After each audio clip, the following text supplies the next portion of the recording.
Welcome to Nerd Movie Collection. I'm Mr. Nerd, and I'm attempting to watch every movie I own before buying a new one as part of a wager with my wife. Today we're looking at 10 Things I Hate About You. 10 Things I Hate About You was released in 1999 and directed by Gil Junger. It stars Heath Ledger as Patrick, Julia Stiles as Kat, Joseph Gordon-Levitt as Cameron, and Larissa Oleynik as Bianca.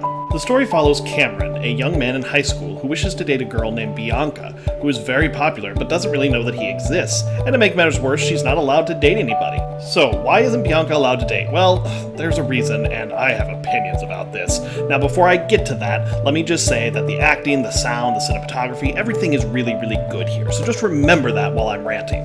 So, Bianca's father, played by Larry Miller, has made a rule that she cannot date for fear of her getting pregnant. He's basically a walking abstinence ad and talks about all the statistics of girls getting pregnant in their teenage years. And so he says that Bianca can't date.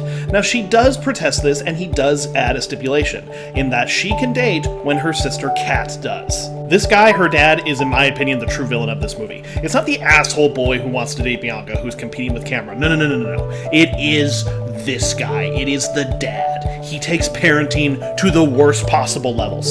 Look, I get what he's trying to do. He's trying to help his daughter make good decisions, but the problem is he keeps comparing her to her older sister. Like, that's gonna make her feel good. And on top of that, how is she supposed to make good decisions when you keep making them for her? And then you wonder, why don't my two daughters have a good relationship with each other? It's because you triangulate them against each other, you ass!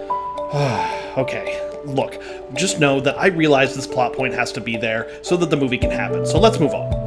The rest of the movie pretty much focuses on two things.